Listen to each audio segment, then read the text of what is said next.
The smell of the salt air in Zihuatanejo is heavy, a thick tropical perfume that sticks to your skin and reminds you that you're a long way from the dry, high desert winds of Albuquerque. My name is Rowan. I'm 64 years old, and I spent nearly 4 decades as a mechanical engineer, a job where every problem had a logical solution and every gear fit precisely into another. I moved here 2 years ago, trading my blueprints and desert sunsets for a white stucco villa and a life that looks, on paper, like a masterpiece. I have a wife, Adriana, who is 28 and possesses a beauty so vibrant it feels almost kinetic. But as I sit here on my terrace, listening to the ceiling fan rhythmically slicing the humid air, I've realized that I have engineered a life where the parts don't actually move together. I am surrounded by the warmth of Mexico and the company of a young woman, yet I have never felt more like a ghost haunting my own retirement. In engineering, you learn that the most dangerous flaws are the ones hidden beneath a polished surface. I spent my career ensuring that massive systems stayed in balance, yet I failed to see the imbalance in my own desires when I first touched down in Guerrero. After my divorce, the quiet of my home in New Mexico became deafening. I wanted a restart that was the polar opposite of my old life. I wanted colored noise and vitality. I found all of it in Adriana. We met while she was working at a boutique hotel near the bay. She was radiant, and she looked at me with a focused intensity that I mistook for genuine curiosity about the man behind the bank account. I told myself that my maturity was an asset, the stabilizing force she craved, but I was really just a man trying to buy back the years I'd lost to a drawing board. We've been married for 18 months now, and the precision I used to pride myself on has vanished. Our life together is a series of silent parallel lines. Adriana spends her days tethered to her phone, curated by a world of social media that I find shallow and exhausting. She lives for the now, the next trend, the next party, the next filtered photo, while I am increasingly drawn to the then. I want to talk about the complexity of a well-designed engine, or the way the light hits the sandias in October, but those things hold no currency here. When we sit at dinner, the conversation is functional. The gardener needs to be paid, her sister needs help with a medical bill, the air conditioning in the guest room is making a clicking sound. I've become a silent partner in a business called The Good Life, and I'm the only one funding the venture. It isn't that Adriana is cruel. She is perfectly pleasant, but there is no shared intellectual or emotional soil for us to grow in. To her, I am a benevolent provider, a fixed point of security in an uncertain world. To her family, I am the milagro, the miracle that moved them out of a cramped apartment and into a world of possibilities. When we host her relatives, I sit at the head of the table like a king who doesn't speak the language of his court. I watch them laugh and argue in rapid Spanish, and I realize that they aren't seeing Rowan. They are seeing a golden ticket. I am the man who provides the beer, the food, and the security. But I am not the man who belongs in the circle. The most jarring realization hit me last Tuesday while I was walking along Playa La Ropa. I saw an American couple, roughly my age, sitting on a bench. They were dressed in sensible hiking shoes and faded hats, and they were arguing, really arguing about some obscure bit of history. They were speaking a language of shared references, of decades spent observing the same world change. They had friction, and in that moment I envied their conflict more than I enjoyed my own peace. With Adriana, there is no friction because there is no true contact. We glide past each other, polite and distant. I traded the grit of a real shared history for a smooth, sterile fantasy, and now I'm realizing that the cost of that fantasy is the very thing I moved here to find, a sense of belonging. I built a perfect machine here in Zihuatanejo, but I forgot to give it a soul. It started with a medical bill for her grandmother, then it was a cousin's school supplies, followed by a brother's car repair that was supposedly urgent for his livelihood. In my former life in Albuquerque as a mechanical engineer, I viewed expenses as variables in a controlled equation. You account for maintenance. You set aside a contingency fund and you keep the machine running. But here in Zihuatanejo, I've discovered that family isn't a variable, it's an atmosphere. It surrounds everything. Adriana doesn't ask me for money with a sense of greed, at least. I don't think it's that simple. She asks with a sense of inevitability. To her, my bank account is a communal well, and to keep it covered while her village goes thirsty would be an act of domestic treason. I remember sitting in our living room, the one with the floor-to-ceiling windows that cost more than my first house, when she brought me the proposal for her uncle's small business. She presented it with such hope, her eyes bright with the idea that I could be the hero again. I looked at the numbers, shoddy, disorganized, and clearly a losing investment. And for the first time, I tried to say no. I tried to explain the logic of return on investment, the very language that has sustained me for 40 years. Adriana didn't argue. She didn't scream or throw a fit. She simply went quiet. A cold, heavy silence settled over the house that lasted for 3 days. She didn't stop being my wife, but she stopped being my companion. She moved through the rooms like a ghost, performing the duties of a spouse with a robotic detachment that made the tropical heat feel like a deep freeze. That's when I realized the true nature of the leverage I thought I held. I thought my money gave me power in the relationship, but it actually gave her the ultimate weapon, the ability to withdraw her presence. In an age-gap relationship abroad, you aren't just paying for a home. You are paying for the illusion that you aren't alone. When I withheld the funds, the illusion vanished, and I was left in a multi-million-dollar villa with a woman who looked at me like a stranger, who had defaulted on a contract. I folded, of course. I wrote the check. And like a light switch being flipped, the warmth returned. She kissed my cheek, called me hooray, and the house was full of music again. But as I watched her walk away, I felt a sickening clarity. I hadn't bought her uncle a business. I had just paid the monthly subscription fee for my own dignity. This is the boundary erosion they don't warn you about in the retirement brochures. It's not a sudden robbery. It's a slow tide that washes away the sand beneath your feet until you're standing in the surf, wondering where the dry land went. Every time I solve a problem with my checkbook, I lose a little more of the man I used to be. I used to be Rowan, the man who could solve any mechanical crisis with logic and grit. Now I'm just El Proveedor. My value is strictly tied to my liquidity. I see it in the way our younger friends look at me when they come over for drinks. They aren't impressed by my career or my mind. They are calculating the cost of the watch on my wrist and wondering how much longer it will take for the old man to hand over the keys to the kingdom. The shame of it is the heaviest part. I can't call my friends back in New Mexico and tell them the truth. I can't tell my daughter that the inheritance I promised her is being slowly bled away by a dozen emergencies in a town she can't find on a map. So I stay silent. A smile for the photo she posts on her Instagram, the happy couple in paradise, while I feel the walls closing in. I've realized that I didn't retire to Mexico to find freedom. I retired to become a caretaker for a fantasy that requires a constant infusion of cash to keep from crumbling. I'm the engineer of a bridge that leads to nowhere, and I'm the only one paying the toll to keep standing on it. The deeper I sink into this life in Zihuatanejo, the more I realize that my wisdom, the hard-earned perspective I spent 64 years accumulating, is functionally worthless here. Back in Albuquerque, my experience meant something. If a younger engineer hit a wall, they looked to me because I had seen the failures they were only just beginning to imagine. I had context. But with Adriana, and in this new culture I've tried to graft myself onto, my life lessons are treated like old currency that's been taken out of circulation.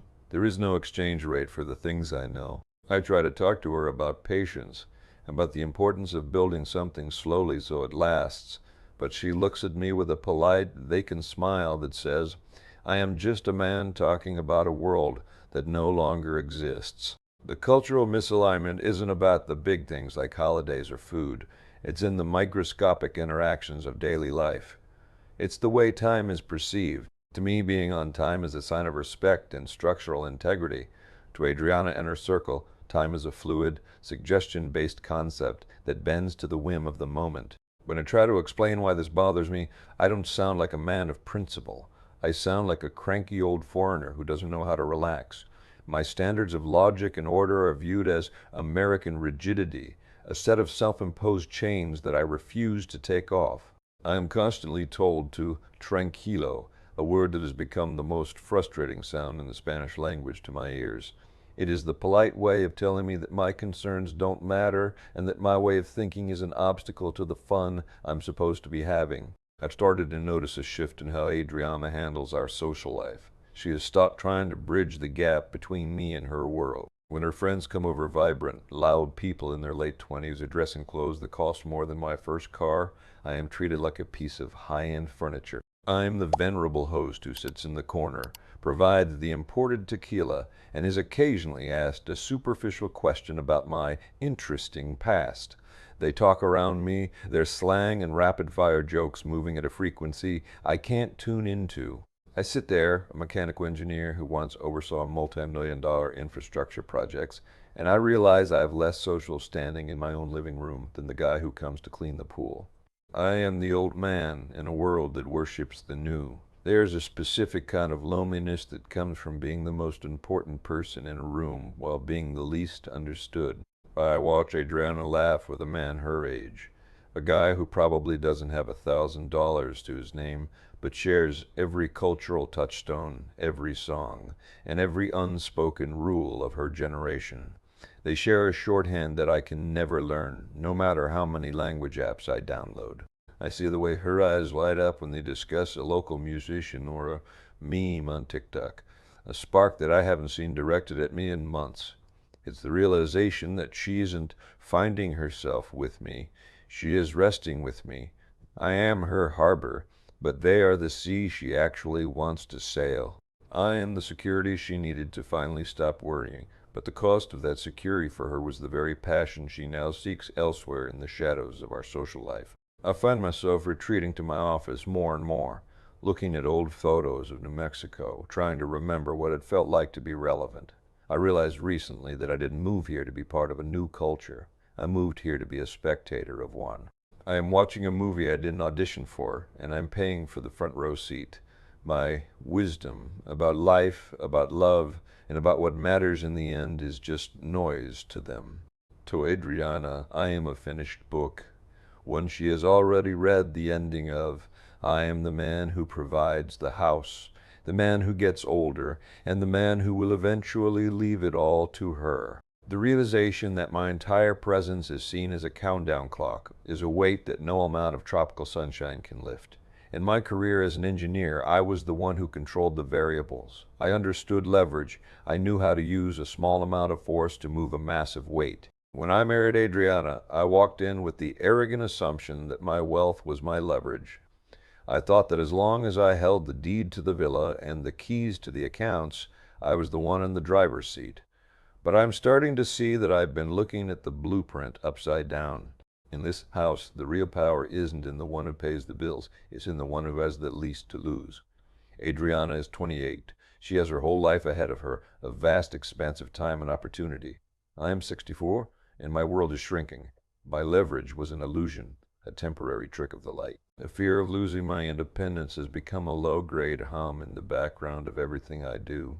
It's not just about the money anymore. It's about the terrifying realization that I have become dependent on her to navigate the life I bought. When the internet goes out, or the car registration needs renewing, or I need to speak with a contractor about a structural crack in the foundation, I have to look to her. My Spanish is a clumsy tool, a rusted wrench that doesn't quite fit the bolts of this society. She translates for me, but I've started to wonder if she's translating the truth or just the version of the truth that keeps me compliant. I see her whispering to the workers, sharing a laugh that stops the moment I walk into the room, and I feel a pang of vulnerability that I never felt back in Albuquerque. I'm trapped in a cycle of emotional manipulation without villains.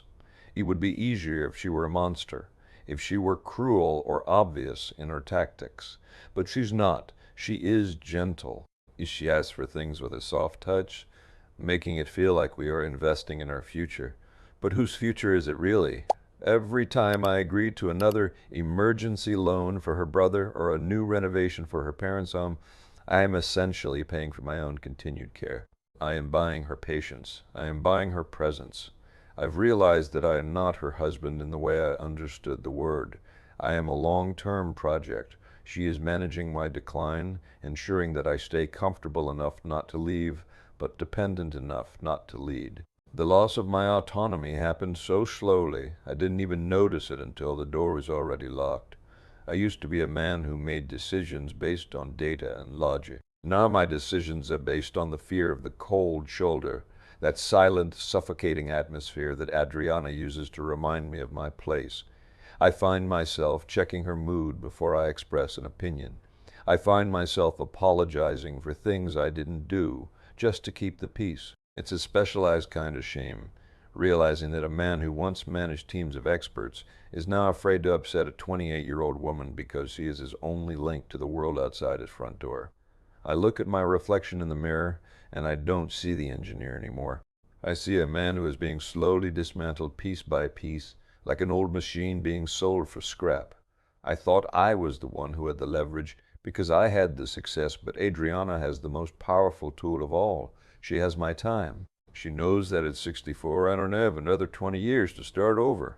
I can't go back to New Mexico and rebuild what I walked away from. I am stuck in this beautiful, sun-drenched prison, watching my independence erode like the cliffs beneath my balcony, knowing that the exit I once thought was always open is now the one thing I can no longer afford to take. The sun is dipping below the horizon now, and casting long skeletal shadows across the terracotta tiles of my terrace.